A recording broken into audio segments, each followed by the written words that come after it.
Hello everyone guys नमस्ते। आज चाहिँ हाम्रो सुकेसम्मको यात्रा छ। आज हाम्रो चाहिँ आफ्नो पर्सनल काम भएकोले हामी चाहिँ यो मदन भण्डार आत्महत्या चाहिँ भेराबेरीबाट जाने क्रममा छौँ। देख्ने स्कुल चाहिँ डाँफे स्कुल, यो चाहिँ डाँफे स्कुल भनेको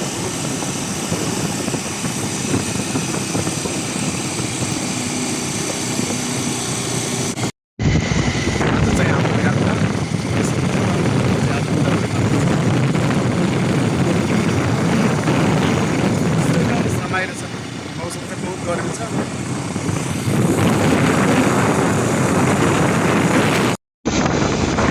यो चाहिँ गुमीको रोड हो, चाहिँ गुमी पुग्न लागेका छौँ। यहाँ चाहिँ एउटा सुपर मार्केट छ। यो चाहिँ सानो गुमी भिलेज स्टोर भन्ने सुपर मार्केट।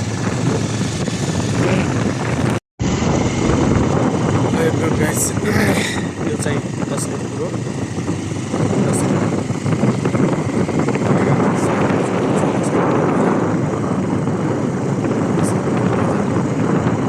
यहाँदेखि 23 किलोमिटर छ। यहाँ 70 किलोमिटर। यहाँ चाहिँ हाम्रो गाउँ स्ट्रेट सुकेतिर गइरहेका छौँ।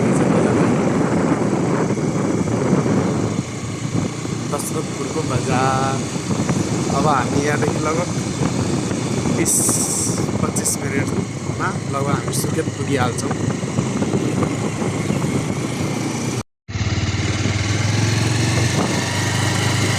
एभ्रिवन गाइस, यो चाहिँ गङ्गटेको पुल हो।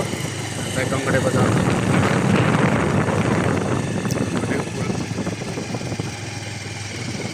यो चाहिँ बर्खामा यति धेरै पानी आउँछ नि। पहिला हामी चाहिँ माथिबाट हिँड्थ्यौँ यो पुल नहुँदाखेरि चाहिँ। अहिले त्यस पुलबाटै हिँडिरहेको छ।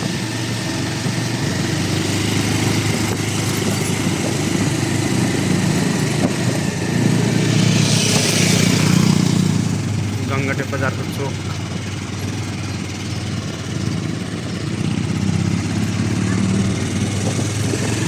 चाहिँ सुर्खेत जाने बाटो हाइवेमा छ। एभ्रिवन गाइज, हामी चाहिँ सुर्खेतमा पुगिसकेका छौँ। यो चाहिँ सुर्खेतको भ्याली हो। हजुरले यो भ्याली देख्न सक्नुहुन्छ। हामी चाहिँ आज बुढाबुढी चाहिँ हाम्रो पर्सनल काम भएकोले हामी आएका छौँ।